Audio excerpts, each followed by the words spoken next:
Muy buenas noches, ya estamos aquí en una noche más de Primer Plano.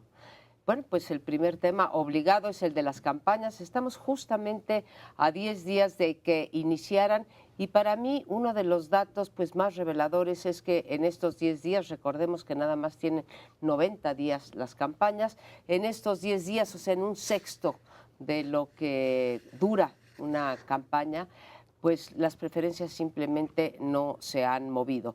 Mucho se dijo durante el tiempo de precampañas e incluso, como hemos denominado aquí, en tiempo de las paleocampañas, que era antes de las precampañas, no se movían porque el único que aparecía en los spots era Andrés Manuel López Obrador y tenía esa ventaja. Bueno, pues ahora que están parejos, lo que es más, el orden de promocionales va PRI, PAN, y después Morena, si no me equivoco, y sin embargo durante estos 10 días ni prenden ni tampoco por el hecho de tener estos spots en la televisión o estos mítines en las diferentes plazas a donde acuden los candidatos, pues simplemente ha subido un punto uno, ha bajado un punto el otro, punto uno el otro, y Andrés Manuel López Obrador que ha subido 5 décimas. O sea, nada para nadie y el puntero Andrés Manuel López Obrador se mantiene con una comodísima ventaja. Oráculos, que es una casa que hace un promedio ponderado de las encuestas, te señala más o menos que tenemos 42 para Andrés Manuel López Obrador, 31 para Naya, 21 para la coalición del PRI con José Antonio Meade a la cabeza. Lo que hoy da clavadito la del Universal, ¿no? Con esa abre y te da efectivamente 3 pisos, un Andrés Manuel Obrador al filo, es decir, rozando la mayoría absoluta, una Naya que se mantiene en los 30 y efectivamente un Meade en los 20. Margarita Zavala está todavía peleando. Yo creo que es interesante ver que a pesar de los pesares se sigue manteniendo. Obviamente, pues es una cantidad con menos probabilidades de entrar a la zona de competencia, pero ahí sigue. Yo creo que esos votos pueden jugar un papel muy importante en algún momento de la campaña, ¿no? Por el lado de Meade, pues yo tengo la impresión de que ya se estancaron en el asunto de las declaraciones patrimoniales, que era un tema importante, resuelto, pero siguen ahora metidos en ese tema cuando la distancia con el PAN es de 10 puntos. O sea, ya, aun cuando tuvieran razón en el caso de Anaya, ya política y electoralmente dirán, ¿sabe qué? Ya nos dejó 10 puntos atrás, es inútil que sigamos con ese asunto, a menos que le preocupe a otra persona que no sea José Antonio Meade. Por el lado de Anaya, pues va consolidando esta posición de segundo. Si efectivamente logra mantenerse ahí después del primer debate, pues supongo que, como hoy sugiere Mauricio Merino, la elección va a ser plebiscitaria, ¿no? Por tanto, ¿quiere usted al López Obrador o no lo quiere? Y a partir de ahí las posibilidades de crecer de Anaya suben. Y bueno, pues López Obrador sigue deshojando la margarita entre una situación de mayoría absoluta y él insiste en mandar mensaje de no, pero sí va a haber aeropuerto, pero no va a haber aeropuerto, sí va a haber reforma energética, pero no va a haber, lo cual ya platicaremos en el segundo bloque de eso, hace que un sector de independientes diga, ¿y realmente ese señor da confianza en materia de decisión económica? Yo coincido con Merino en que esto sería básicamente una elección plebiscitaria en sentido de López Obrador sí o no, con todo lo que implica, ¿no? Desde el punto de vista de mucha gente, de las perspectivas que tiene sobre lo que haría o no haría López Obrador, sobre su personalidad, pero implica un cambio de modelo que él está ofreciendo, un cambio importante de modelo económico frente a lo que hemos tenido estos últimos 30 años o más, cerca de 30 años. Sin embargo, me parece a mí que lo que tiene como ventaja López Obrador, lo hemos dicho, no solamente la fragmentación del voto entre 3 de los que están en favor del neoliberalismo, del modelo actual, con sus ajustes, en fin, con sus diferencias, pero básicamente ahí se fragmenta el voto anti-López Obrador. Entonces se empieza a ver en las redes y en otros lados este exhorto de decir, ¿saben qué? Hay que votar, los que no quieren a López Obrador, por el que esté enfrente, el que sea. Pero las encuestas también están sugiriendo, cuando ya preguntan, por ejemplo, segundas opciones o por cuál nunca votarías y cosas por el estilo, que no es tan sencillo que todo el mundo se vaya, de los que no les gusta López Obrador, que se vayan con quien esté en segundo lugar, sea Anaya o sea Meade. Porque a muchos de quienes están dispuestos a votar por Anaya no quieren al PRI, si es que fuera el caso, y viceversa. Muchos de quienes están por Meade, básicamente, más que por el PRI, pero bueno, o los priistas propiamente, no votarían por Anaya, por muchas razones. No les da confianza, este pleito entre el PRI y el PAN va a dificultar la transferencia de votos de uno para el otro. Entonces no es tan automático que quienes no quieran a López Obrador se congreguen en quien le pueda ganar. Eso no está tan sencillo. Y una cosa más quisiera decir. A estas alturas, en 2006, cuando se dice López Obrador venía muy arriba, empezó a caer y cambió todo radicalmente, sí, pero a estas alturas ya estaba cayendo López Obrador, ya había una distancia bastante menor, como de 8 puntos. En cambio, ahorita tiene 10, 11 puntos de diferencia y va creciendo. Entonces, creo que no es comparable la situación actual, es más ventajosa la situación actual para López Obrador que lo que había en 2006 a estas alturas. Esto que se ha llamado la segunda vuelta anticipada, ya que no tenemos segunda vuelta legal, estamos viendo las dificultades que puede tener. Porque en una segunda vuelta es natural, formalmente, que los que vienen en lugares distintos del primero y el segundo, pues se reagrupen claramente en función del que resulta el más atractivo, el menos malo o lo que sea. Pero en este caso no está claro quién puede ser el menos malo. Hay una serie de competencias encuestadores y ejercicios sobre las encuestas que a veces suenan grotescos, a mí me lo sonaron. Por ejemplo, esta en donde se dice, si los votantes de Margarita Zavala, que son 6% más o menos en las encuestas, se sumaran a Anaya, le ganaría, pues aunque sea por una pequeña proporción, a López Obrador, por 2 puntos o algo así de diferencia. Pero bueno, yo creo que en la perspectiva de muchos de los fans de Margarita, el imposible de votar es Anaya. Hay un odio cerval de hermanos, de como Caín y Abel, que lo fueron hasta hace muy poco. No digo que hermanos de leche, pero hermanos por lo menos de partido, de sangre azul, sí lo eran. Entonces yo creo que estamos ante un interrogante. Claro, algunas cosas se van a empezar a despejar el 22 de este mes, que hay el primer debate, ¿no? Ahí vamos a ver qué pasa. La segunda cosa que yo creo que puede despejar es alguna caída fuerte de alguno de los que va adelante. Si fuera de López Obrador sería muy significativa, pero pues todo eso lo que nos plantea son expectativas de seguir pendientes del análisis, porque hasta ahora no tenemos una claridad absoluta. Un par de reflexiones sobre el tema del anti. Hoy la del Universal te da datos interesantes sobre eso.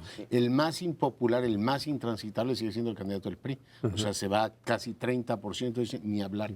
Y el más transitable es Anaya. O sea, por mucho, ¿no? Obviamente, pues todo es con López Obrador. López Obrador sería la segunda opción, sin embargo, en 20% para muchos de ellos. Es decir, oiga, ya si te ponen el plebiscito, pues había un 20% que diría, pues igual me voy con López Obrador. Yo digo, sin embargo, que el gran tema del López Obrador es que si sigue asustando a empresarios y sigue asustando a una clase media que le dice, pues no sé si voy a suspender, porque cambiar de modelo económico tiene un costo, es democrático, pero tiene un costo. Y él se ha empeñado en estos días, hoy estuve en LAMCHAM, diciendo, pues no va a haber aeropuerto, digan lo que digan. Entonces ya mucha gente empieza a decir, pues sí, una cosa es que te resulte simpático, una cosa es que te resulte muy antipático el establishment, y otra cosa es cuando piensas en el bolsillo y las consecuencias que esto va a tener, pues mucha gente se lo podría pensar. Pero yo coincido en que su situación de campo es mucho mejor que en el 6. Sin duda es mejor que en el 6 e incluso mejor que en el 12, ¿no? No, bueno, sí, en el 12, bueno, sí. Porque nunca estuvo arriba. Sentado porque nunca, bueno, en algún momento estuvo, pero bueno, antes de las campañas. ¿Sabes qué me preocupa? Y lo pongo en la mesa de lo que estás diciendo, Leonardo, además en lo que tienes razón, analizando la encuesta del Universal, nos dices tú que pues el más transitable después de López Obrador es Anaya. Pero eso nos parece a los encuestados, ¿sí? Mientras no les parezca a la élite no a los electores, mientras no les parezca a las élites políticas del PRI y del PAN o de las coaliciones que es más transitable Anaya, creo que van a persistir en su estrategia de golpearse, aunque en esta semana se ha visto menos golpeteo entre estos dos candidatos que a lo que nos tenían acostumbrados. Pero creo que lo central no es que los encuestados, o sea, los probables votantes, digamos, que prefieran algo dice, ¿no? Algo dice, pero yo he Incluso a visto las muy, élites, muy ¿no? resistente a las élites, tanto del PAN como del PRI, para cambiar su percepción y sobre todo para cambiar su estrategia. La segunda cosa la dijo Paoli hacia el final de su intervención. Primero apostamos, todos los que no quieren que gane Andrés Manuel López Obrador decían, bueno, cuando empiecen las campañas. Ahora estamos apostando al debate, creo que es el 21 de abril. 22. ¿El 22? Bueno, el debate, que ya pues será en menos de 2 semanas. Y si vemos la historia para atrás, pues los debates no suelen cambiar fuertemente Bueno, el de las Diego sí preferencias, cambió. Sí. ni siquiera el spin. ¿Cuál? El de Diego cambió. Bueno, y luego Notablemente. dijimos que se había retirado durante 3 semanas de la campaña y entonces no, se quedó después muy del primer rezagado. Es la Al día excepción que siguiente- confirma la regla. Pero además fue al día siguiente, a la medición de los 10 días de la encuesta, ya estaba fuera porque dejó de hacer campaña. Entonces, en términos generales, tanto aquí como en Estados Unidos, salvo también el de Nixon Kennedy, todos, o sea, ustedes vieron el debate Trump-Hillary y no tuvo ningún impacto en las preferencias electorales. Así que estamos apostando de hito en hito y nada. Pero yo vemos. no estoy tan seguro de lo de los debates, ¿eh? No solo el de Diego. Diego, con ese debate, el primero presidencial que tuvimos aquí, claro que Diego es un orador espectacular, pero modificó, el PAN venía en tercer lugar, mandó a Cuauhtémoc Cárdenas al tercer lugar y se quedó muy cercano a Zedillo y efectivamente después, por la razón que haya sido, el repliegue. Pero el debate en sí tuvo un sí impacto hizo muy cambio. importante, el de Fue 94. el primero. Sí, ahora. Igualito que el de Nixon. Ahora, en el 2006, no el debate, sino la falta de debate, el no haber ido al debate, le quitó soberbio. 4 puntos por lo menos en las encuestas, con eso A López. Obrador, que no asistió al debate. Entonces, no fue propiamente el debate, fue a no haber ido, pero tuvo ahí un impacto que también le quitó bastantes puntos y bastante de la ventaja que tenía.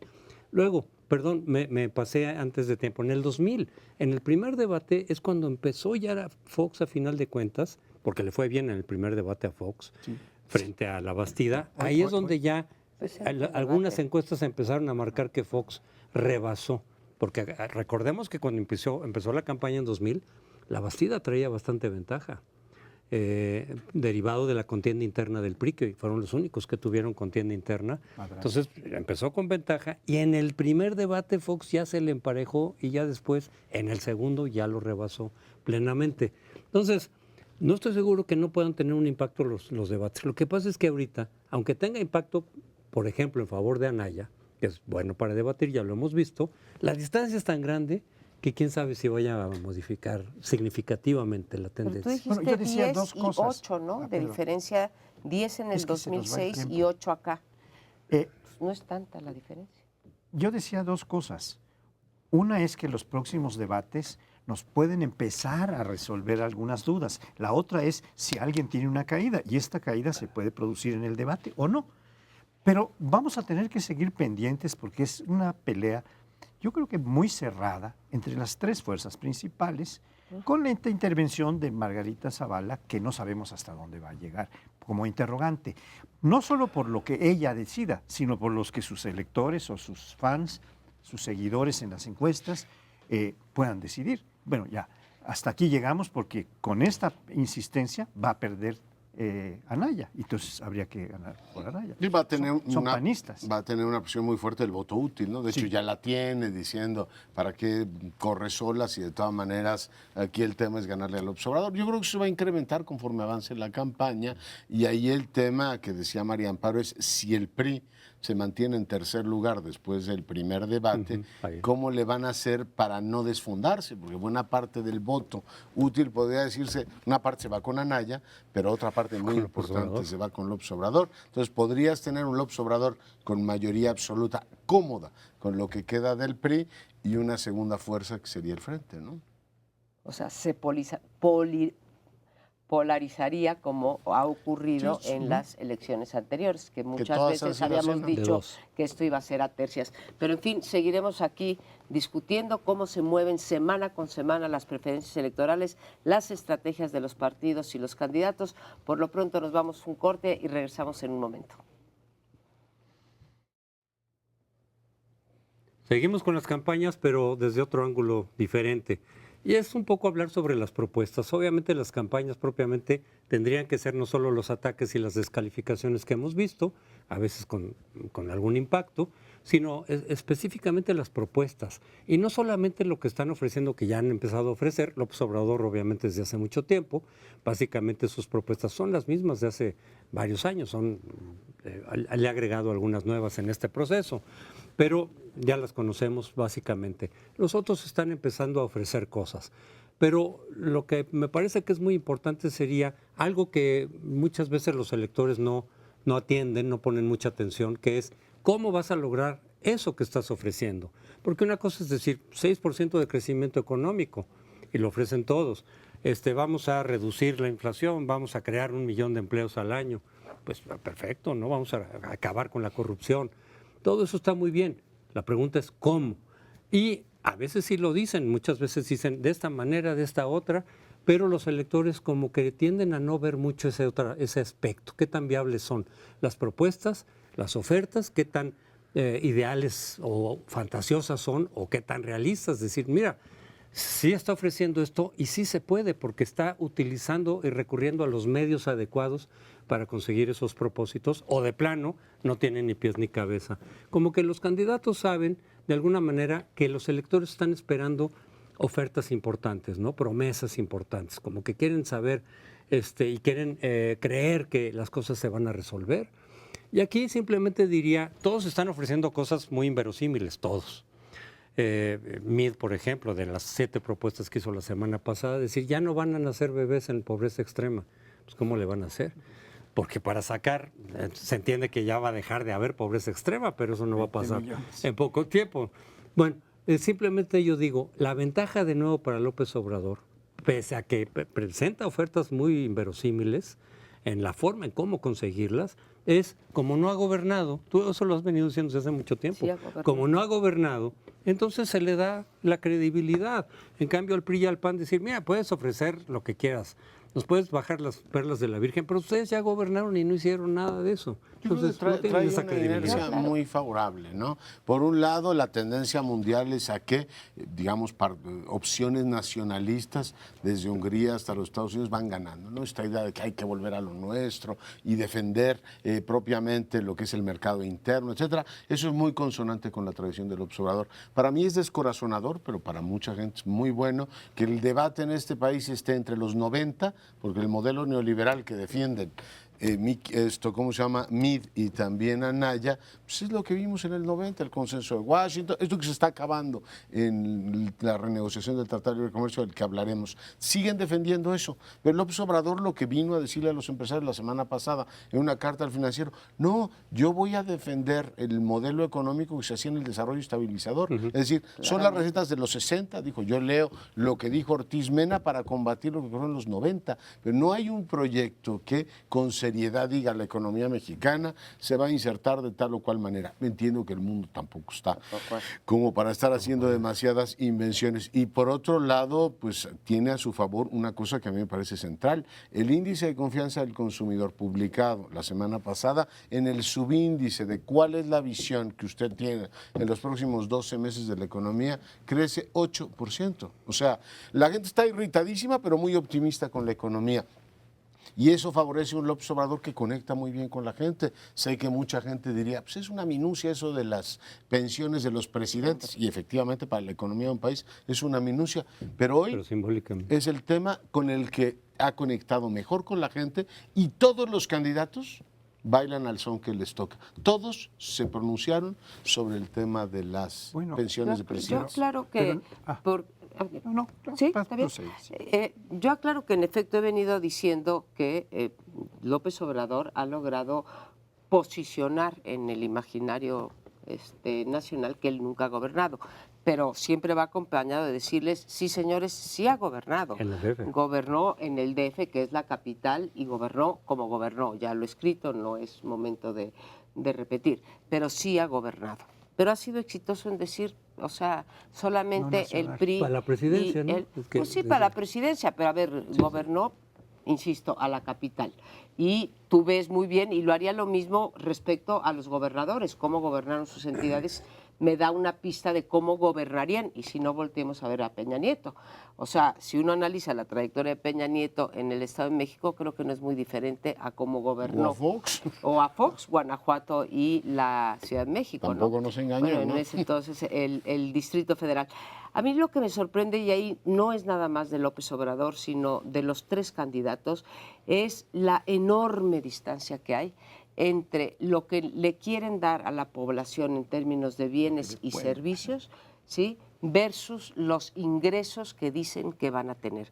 Porque yo lo que veo, salvo en el caso de la corrupción de López Obrador, que dice que le va a dar 600,000 millones de pesos, pero no sé bien cuál es el mecanismo, ¿no? O sea, se acaba la corrupción mañana y entonces ya tiene 600,000 pesos que el Congreso va a repartir. Eso no nos ha podido explicar. Entonces, pues simplemente no hay dinero para hacer todo lo que quieren hacer. Doblar el salario en la frontera, ¿no? Ha sido una. El caso de Pepe Mid, que tú dices ya no nacerán niños en pobreza extrema. Para el caso de Anaya, nada más voy a dar tres propuestas: el ingreso básico universal. Y ninguno de ellos ha hablado de aumentar los impuestos y mucho menos de endeudarse más. Al contrario. Al contrario, ni se van a endeudar, el déficit tanto comercial como en general va a bajar. Y por otro lado van a bajar los impuestos. Entonces, nada más que me digan de dónde va a salir esta multiplicación de los panes, de los peces y los panes. Va a decir, ¿pero por qué se lo vamos a decir? Vamos a decir que no, que nos digan los tres. ¿De dónde van? Porque no están fundados esos bienes y servicios que vamos a Como decía el cuplé antiguo, ¿de dónde sacan para tanto como destacan? ¿No? ¿A dónde sacan tanto como destacan? Para tanto, ¿no? ¿De dónde sacan para cumplir con esto que están prometiendo? A propósito de estas promesas, yo quisiera hacer una observación ligada con el tema del bloque anterior, porque ¿quién es el que puede perder más con una caída, con una equivocación, con algún error? Pues el que tiene más. Una caída no es equivalente a una caída de Mid, simplemente lo confirmaría como fuera de la pelea. Pero una caída de López Obrador abre expectativas para los otros dos. De tal manera que por eso me explico esta interrogante que se plantea a algunas de las tesis de López Obrador o de las propuestas de López Obrador, como la del aeropuerto, como la de la reforma energética, etcétera, porque tienen detrás una potencial pérdida enorme si se hace lo que López Obrador quiere que se haga o ha dicho que va a hacer, y lo tienen aprobado en el partido, como recordó bien Ignacio Taibo, porque ha disminuido la influencia de Romo en el sentido de tranquilizar a los mercados, a los inversionistas, y sí les vamos a cumplir, no crean ustedes que vamos a fallar. Pero después han insistido en que no va a haber aeropuerto, punto, el que se está construyendo, y dos, que la reforma energética también la va a echar para atrás, pues esto fue lo último que dijo en términos de su cantidad de iniciativas, si es presidente de la República, para echar hacia atrás la reforma energética. Pero estas pueden ser caídas muy severas. Si lo son, lo veremos. Vamos a verlo un poco en los debates y en otras relaciones. Y también está el asunto del TLC en el medio. También. Porque si el TLC se anuncia para principios de mayo, puede tener una gran repercusión en el ascenso de Mid, en el ascenso de Anaya, no sé de cuál de los dos, pero en la caída de López Obrador. No sabemos qué impacto pueda tener lo del Tratado de Libre Comercio y eso, pero a ver, lo de López Obrador, lo que pasa es que se ha venido repitiendo en este proceso que los errores, las equivocaciones le pueden hacer perder puntos, y hemos visto que no. Es decir, varias de las declaraciones controvertidas, lo que fue a decir en Estados Unidos, incidentes que suceden, que le dan una no muy buena imagen, y de pronto muchos de sus adversarios, de sus críticos dicen, este es el síndrome chachalaca, a partir de ahí va a empezar a bajar. Y nada, y no ha bajado, al contrario, ha crecido. Entonces hay una disposición de su electorado. Desde luego los demás, los de afuera, pueden criticarlo todo lo que quieran, de todas maneras no van a votar por él. Eso no cambia las tendencias de su electorado a pasarle todo, a no darle demasiada importancia a errores, a declaraciones controvertidas, a propuestas que puedan no tener mucho sentido, o salen en su defensa y cambian la perspectiva de acuerdo a lo que López Obrador les está diciendo, o dicen, mira, sí, estuvo mal, pero no por eso le voy a quitar el voto. Entonces yo por eso he insistido y sigo pensando en que ese porcentaje de votos que ha tenido desde el año pasado es un piso, no es un techo. Lo que ocurre es que hay un sector que sí le podría dar la mayoría absoluta o darle una cómoda ventaja que en un momento se va a tomar en serio. Eso O sea, sí. yo entiendo que su base, pues el hombre puede los días de Semana Santa hablar de religión como si nada fuera. O sea, si el candidato de la derecha hubiera hecho eso, Bueno. lo estarían crucificando por cristero y todo lo demás. Dijo con toda tranquilidad en Televisión Nacional que él desconfía de las propuestas de la sociedad civil. Sí, Y tan tranquilos se quedaron y le perdonaron eso. O sea, y se lo justifican. Además dicen, no, hombre, esto está... O sea, me imagino que Meade dijera eso, bueno, crucificado en el monte de las cruces. Luego está el tema del aeropuerto. O sea, no es serio que tú un día digas sí, un día lo voy a considerar y otro día no. Como tú dices hoy, a ver, dígalo y fírmelo. No va a haber aeropuerto. Y a ver en el momento que empiece la Canaero, las aerolíneas, es decir, pues nosotros dejamos de invertir y al turismo se cae un 30%, si le resulta tan divertido el asunto. A él y a ese electorado. Y la otra, en el momento que te digan, a ver, si tú suspendes la reforma energética y te dicen, se te cae 30% el tipo de cambio, pues tú puedes decir, oiga, pues ya voy a empezar a calcular entre lo que es el bolsillo y mis preferencias políticas. Hoy el dólar está en su mejor cotización de 6 meses, en su mejor. Entonces él podría decir, mira, estoy de maravilla, los mercados confían en mí, pero los mercados no pueden confiar en alguien que un día dice, sí voy a hacer el aeropuerto y al día siguiente no. Por supuesto que sus partidarios, si dice que le va a la América y al Guadalajara al mismo tiempo, dirán, dijo que listo es dijo que le iba a los dos. De veras, este tipo es pragmático y listo. Pero a la hora de la verdad yo creo que eso no se sostiene, y menos cuando sea presidente, si gana, ¿no? Pero tú estás hablando, digamos, de los que algunos consideramos han sido los desaciertos de López Obrador, pero también hay que ver que ha tenido aciertos. Desde mi punto de vista, el candidato que mejor respondió al pronunciamiento en contra de Trump y de Estados Unidos, con respecto, bueno, el que acaba de dar el presidente Peña Nieto, de lejos fue López Obrador. Totalmente de acuerdo. Anaya dijo, estuvo bien, pero pudo estar mejor. José Antonio Meade mandó un tuit. Sí, por eso va adelante, porque el tipo ha tenido más aciertos que errores. El presidente Enrique Peña Nieto hay que apoyarlo y la unidad nacional. Entonces, además de tener desaciertos que sabe capitalizar o que se le resbalan, tiene aciertos que hay que reconocer, ¿no? Muy bien, yo estoy de acuerdo. Pero se nos termina el tiempo de este segmento, nos vamos al siguiente. Bueno, y les propongo que en este bloque revisemos la relación México-Estados Unidos. 3 postales les pongo sobre la mesa. 1, un Trump anunciando que iba a militarizar la frontera. Quedó el asunto en un despliegue de la Guardia Nacional, que algunos estados, debo decir, se han negado a acatar. Por supuesto, hay ahí un tema que hay que aprovechar, ¿no? Tenemos aliados en el ámbito migratorio, en el caso de California, en el caso de Nuevo México, y tenemos aliados en los estados republicanos que se han desplegado a la Guardia Nacional en el ámbito de libre comercio, que es la segunda postal que les pongo sobre la mesa. El gobernador Abbott le mandó una carta a Lighthizer diciendo es crucial para Texas que conserves el Tratado de Libre Comercio tal como está, es decir, que no le movamos demasiado. Es el segundo elemento, no sabemos en qué va a terminar el tema, se canceló la 8ª ronda de negociación y se fue una ministerial, y esto muchos de los que están cerca de la negociación dicen que se metió un paquete, el conjunto de temas que iban desde la sunset hasta las reglas de origen y las controversias, y dicen así como en los parlamentos, voto de confianza. Si le parece bien, vote por el paquete completo, y si no, batelo. No sabemos qué va a ocurrir. Hay expectativas favorables, entre otras porque Trump va a Perú este fin de semana y pues le tiene que decir algo a América Latina, entre otras cosas que tiene un proyecto de comercio con sus contrapartes americanas. Pues está muy preocupado porque muchos de ellos se están acercando más a China. Dirán, oiga, ¿y qué proyecto nos propone como su socio mexicano al que quiere tanto? No, muchas gracias. Mejor los chinos por lo menos son pragmáticos. En fin, tenemos ahí ese tema. tema. Y el tercero, brevemente, pues el posicionamiento del presidente, que generó, concitó un apoyo muy amplio sobre pues lo que naturalmente nuestro auditorio ya conoce, es decir, que México no admite esas presiones. Lo que mucha gente se pregunta, y se lo pregunta hoy de manera muy pertinente a Agustín Basabe, bueno, y después de eso y decir que lo respaldamos, ¿qué sigue? ¿Qué consecuencias tiene eso? Dejo sobre la mesa los tres temas. Yo toco el primer tema que decías tú, ejemplificando con Texas. Texas fue uno de los estados que movilizó la Guardia Nacional y sin embargo es uno de los estados que se pronuncia en favor del libre comercio.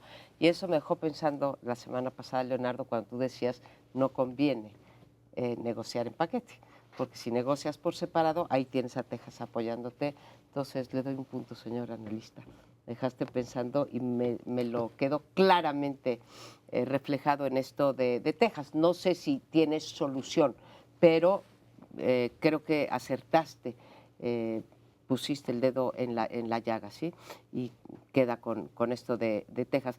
La segunda cosa es el primer pronunciamiento que yo veo de la Secretaría de Relaciones Exteriores o del Gobierno de México, pero que se le atribuye al canciller Videgaray, en donde hubo pues casi un consenso sobre lo atinado que fue el mensaje, ¿sí?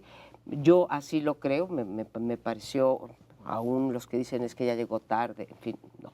Ahora, que haya dicho claramente, que alguien le haya dicho a Trump, mire señor, usted le está hablando a su electorado interno y está tratando de envenenar la relación simplemente porque usted está queriendo ganar las elecciones de noviembre, pues realmente me parece que por fin alguien, porque eso lo podemos decir los analistas, ¿no? Pero de presidente a presidente, entonces me pareció realmente puesta en sus justos términos este mensaje del canciller Videgaray.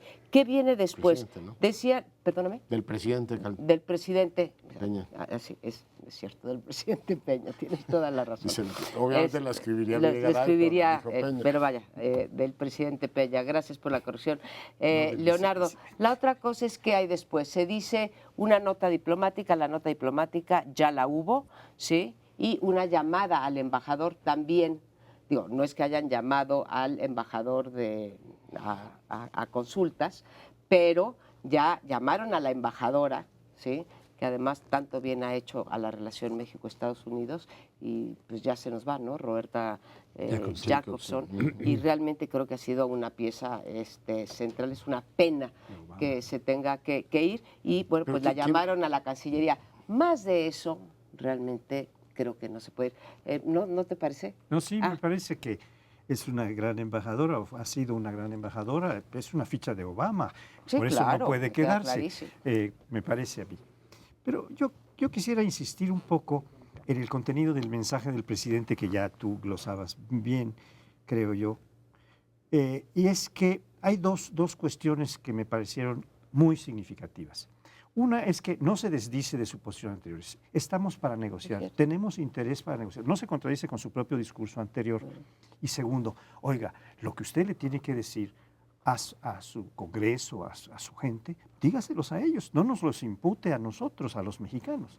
Entonces eso cayó muy bien, porque es la primera ocasión en la que el presidente de la República, que ya tiene muchos años en esta relación, como presidente y en relación con Estados Unidos, que tenía que haberlo dicho antes, pero eso no le quita, a mi juicio, todo el valor que tuvo el haber dicho, oiga, meterse en la política interior de los Estados Unidos, como hace Trump y muchos otros en la política interior de cualquier otro país con los que están en relación. Es decir, oiga, sea usted congruente.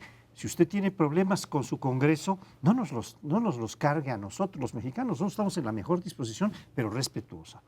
Y eso me pareció pues, muy destacado en esta relación. A muchos les ha parecido, desde luego, bien esa posición, pero dicen tarde, porque en realidad la política que siguió Peña Nieto fue algo así como apaciguamiento respecto de Trump, ¿no? Y muchos decían, oye, no, es que con Trump eso no va a servir. Pues anticipaban, ve la personalidad, ve las posiciones de Trump, golpea un día sí y al otro también a México.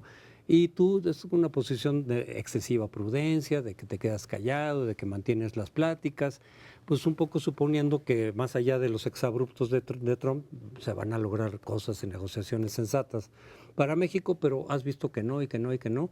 Y yo sí creo que en esta situación ya orillaron, digamos, al gobierno mexicano las posiciones de Trump a dar un salto de esa naturaleza, pues dar un brinco, ya una protesta mucho más fuerte, mucho más firme, porque ya el decir ahora vamos a militarizar la frontera, pues ¿cuál es el siguiente paso de aquel lado? ¿No? Es decir, yo no te doy lo del tratado, lo retraso, insisto en lo del muro, insisto en que ustedes lo van a pagar. Bueno, ahora ya, digamos, la gota que derramaba el vaso en ese sentido es la militarización de la frontera, que ya te orilla el gobierno mexicano a decir, y qué bueno que se haya sido decir en todo caso que hayan respondido de esa manera, pero sí hay posiciones más radicales y también en lo que se puede hacer para adelante, porque dices, Amparo, ¿qué más se podría hacer si ya hay nota diplomática, si ya se le dijo a consulta, digamos, a Jacobson que le está tocando este problema todavía al final antes de irse, problema que ella no comparte esa política de Trump, lo sabemos, respecto de México,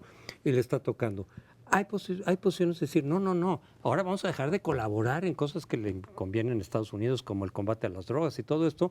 Y aquí mi pregunta sería, más allá de que cuál pueda ser la mejor posición de México en lo que viene, si ya se agotaron, digamos, los recursos estrictamente diplomáticos, o hay algo más que se puede hacer, la pregunta es, ayer el presidente Peña consulta con su gabinete, les dicen, a ver, revisen bien los aspectos de la relación bilateral, ¿como para qué? Es decir, como para desde ahí sacar elementos nuevos de respuesta a Estados Unidos o simplemente ver por dónde se puede afectar, cómo se puede, digamos, hacer un control de daños en lo que pueda venir con Trump frente a esta tensión. Es el mayor punto de tensión que ha habido entre los dos gobiernos. Recordar nada más para completar el análisis que han hecho, que también el Senado se pronunció y fue muy importante la postura porque ahí sugerían ir mucho más lejos, ¿no? Le dijeron al presidente, considere esta posibilidad, lo cual le da fuerza, yo creo que el presidente manejó bien, ya lo comentaban ustedes, mencionó a los candidatos por su nombre, diciendo, a ver, han formulado esto. ¿Qué sigue a mi juicio? Pues procedería que los candidatos, los 4, dijeran con toda claridad cuáles son los mínimos de un tratado de libre comercio, de una relación bilateral, no generalidades de que queremos una relación de respeto, no, a ver, ¿qué hacemos con el tratado de libre comercio? Yo les recuerdo que igual que a nosotros el reloj está avanzando y es absolutamente tiránico. A fin de mes se agota la exención de aranceles que tenemos en acero. Y si no hay acuerdo en abril, adiós. O sea que sería un muy buen momento para que todo el mundo dijera, a ver, un Telecán en estas circunstancias es aceptable para el país o no, porque podría ocurrir nada más por, digamos, probabilidades que después de la locución presidencial y el silencio de Trump, todo hay que decirlo, se ha mantenido silente estos 2 días, que hubiera un acuerdo en el Telecán sería un gran triunfo para el presidente y probablemente, como decía Pauli, para su candidato. No sabemos cómo rebote eso. Pero de todas maneras yo creo que lo que procedería en este caso es decir, a ver señores, ya abrimos cartas, ahora digan cuáles son las líneas rojas que no se pueden cruzar en materia de la relación México-Estados Unidos. Nada que yo quiera una relación que genere prosperidad y respeto en mi país. Sea usted más explícito, candidato. A mí me gusta lo que dices, Leonardo. ¿Yo qué esperaría como siguiente línea? Ya que tuvo una buena respuesta de parte de los candidatos y sobre todo del candidato a vencer, que es Andrés Manuel López Obrador, el puntero, tuvo la mejor respuesta, creo que ahorita correspondería al presidente Peña Nieto un liderazgo en términos de convocar, tiene experiencia en hacerlo, lo hizo en diciembre cuando llegó a la presidencia, decir, a ver, aquí me siento con los 3 partidos y los candidatos o las 3 coaliciones y sus respectivos candidatos y Margarita Zavala para decir, vamos a presentar esto, elecciones aparte, vamos a presentar un frente conjunto, no solamente, como tú bien dices, en términos de discurso, sino en términos de 3 o 4 medidas que podamos tomar razonablemente. Ese sería el liderazgo del presidente Peña Nieto. Tomar unilateralmente, decir, a ver, no coopero en tal cosa, pues se te puede ser como un boomerang en otro aspecto de la relación, pero si se ve un frente común, yo creo que podría ser, ¿no? No, es el que abrió.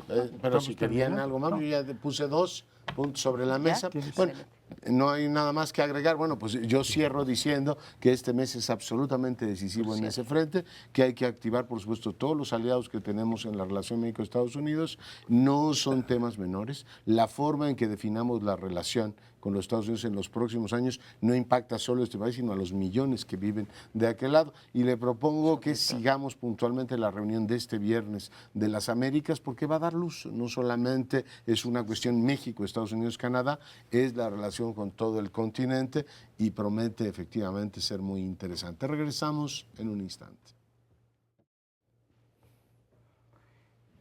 El país más grande de América Latina, más importante en población, en territorio y con una economía muy fuerte, muy vinculada a China, cada día más ha venido estando vinculada a China, esta nación está metida en un conflicto político de primera magnitud. Basta ver las calles de Sao Paulo, de Río de Janeiro, de diversas ciudades para ver cómo el Partido de Trabajo y los sindicatos que moviliza Lula, el candidato presidencial, que más preferencias de voto había tenido en las encuestas, según leí, hasta antes de caer en la cárcel, como acaba de caer, entregándose, ha dicho que esto es una conspiración político-jurisdiccional, político-judicial. Es algo que en México tal vez nos suene un tanto familiar porque se utiliza al Poder Judicial para denostar, cancelar, desautorizar o rebajar políticamente al contrario, o aniquilarlo. En este caso, si Lula queda preso y sus recursos legales no proceden, va a haber una conmoción muy fuerte. De hecho, la está viendo en este momento. Y eso nos lleva a pensar que pues, se abren dos posibilidades, como siempre, por lo menos dos. Una es que esta victimización que se está haciendo de Lula, que sigue teniendo un gran ascendiente popular, un gran prestigio y un gran apoyo de sectores muy amplios de la población que se vieron beneficiados en su administración, que accedieron a posiciones que no habían accedido nunca, como clases sociales, como grupos marginados, es tan fuerte que va a poner en duda, pues, las decisiones jurisdiccionales. Al menos esta es una posibilidad. La otra es que no, que se impongan estas y que Lula quede preso, no pueda ser candidato y se tenga la izquierda que ir a apoyar a otra persona, hombre o mujer, para ser la candidata en las elecciones que son en octubre. O sea, ya muy pronto. Yo el detalle no lo conozco del, digamos, el expediente. Sé que hay toda una polémica sobre hay o no una politización de los jueces. Tú al juez More lo conoces muy bien, María Amparo. Y uno de los temas que creo que, digamos, más allá de los detalles de Lula, sí está en juego en toda América Latina por la importancia que tiene Brasil, es si efectivamente se acepta que la lucha contra la corrupción se haga desde las instancias de fiscales independientes y jueces, y entonces pues te puede tocar al político popular y ni hablar. Hay una cierta, pues es inevitable que esto ocurra, lectura política, ¿no? Si cae el presidente de Perú, Kuczynski, porque lo cacharon y ni más ni menos que comprando votos, entonces es un triunfo de la institucionalidad. Si en este caso efectivamente impiden que Lula sea candidato, pues hay que recordar la historia de la que viene Brasil. Una presidenta fue destituida del mismo partido de Lula. O sea, no estamos hablando de una cosa que no haya ocurrido. El presidente Temer, el que está hoy en funciones, tiene acusaciones muy serias, digamos, en su entorno inmediato, y el que se está beneficiando de todo eso es este individuo Bolsonaro, ¿no? Que entra y dice, yo como no he ejercido el poder, efectivamente sigo vivo. El gran dilema es si la izquierda brasileña va a utilizar la movilización, que ha quedado demostrado que la izquierda se moviliza mucho mejor que la derecha, para frenar una decisión judicial, pues es un mensaje que ellos lo que prefieren es seguir controlando políticamente la corrupción y hacerle apretones cuando sea necesario, o dejan que se desboque una lucha contra la corrupción a través, con las consecuencias que esto pueda tener, de instituciones independientes. No es un asunto menor. No solamente se moviliza mejor la izquierda que la derecha en términos generales, sino que además es políticamente incorrecto que se movilice la derecha y políticamente correcto que se movilice la izquierda en términos generales. Expectativas. Segundo, Defender corruptos. sí. Segundo, no conozco ningún país en América Latina, sí conozco, por cierto, en democracias desarrolladas, en donde cada vez que se toca a un político o a un exfuncionario, no se diga que hay una politización de la justicia. La diferencia entre Brasil y México es que aquí dices hay politización de la justicia y no cae nadie, y en el caso de Brasil hay politización de la justicia y hoy Lula está en la cárcel y a Dilma Rousseff pues la destituyeron. Claro, queda la interrogante de por qué Temer no ha sido tan bien, o no ha sido tan acelerado el proceso que se ha llevado en contra de Temer, que también tiene cargos de corrupción. Caso de Lula, que ha sido un político creo que de los más hábiles de América Latina, porque siendo un hombre de izquierda del Partido de los Trabajadores, el Partido del Trabajo, ¿sí?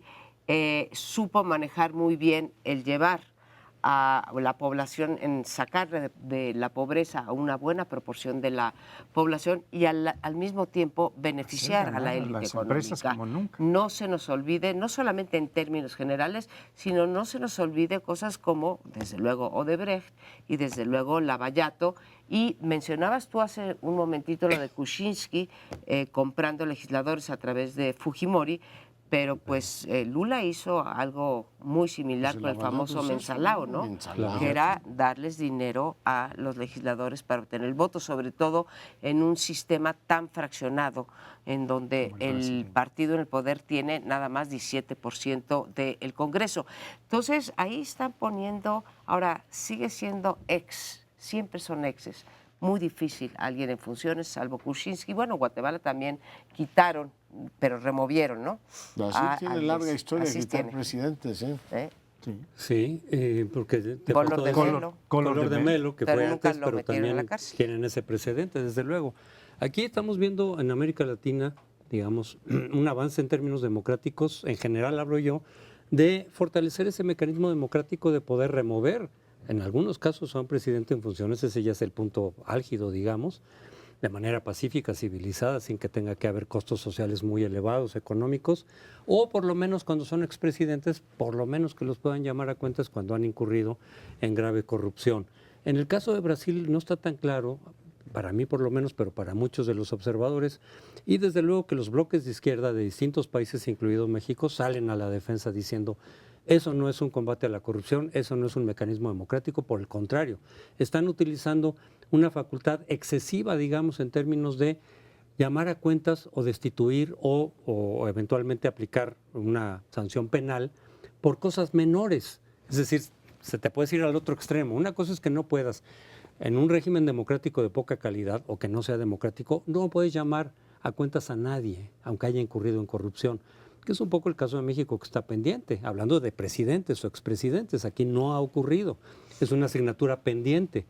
Pero en algunos casos te puedes ir del otro lado y con una suma facilidad por infracciones menores, que es lo que dicen muchos que ha ocurrido en Brasil, por algo menor, puedes desde quitar a un presidente en funciones a simplemente utilizar este aparato judicial, por ejemplo, aquí para impedir que regrese al poder. Aquí a lo mejor lo que movilizó todo, lo que está ocurriendo. desde luego, Claro, es decir, oye, igual y si no hubiera mostrado su intención de regresar al poder, bueno, pues ya lo puedes dejar como quieras, no ya estoy venía de seguro. atrás. Pero es una de las interpretaciones que decir, no, pero es que quiere regresar al invalidar. poder, entonces vamos a echarle toda la caballería con asuntos menores. No estoy seguro, desde luego, porque muchos dicen, bueno, sí, pero eso de comprar diputados y todo, bueno, todo el mundo lo hace, entonces realmente no es tan grave. Aquí es un Te dicen muchos, si no recibió digo yo no, que Sí, no. no, un yo sé. departamento. Ese es ¿no? el departamento tema. el que está en juego. Así Pero yo es. creo que va a Del ser tamaño muy de Barrales, importante para nuestro país, para México, el desenlace de la crisis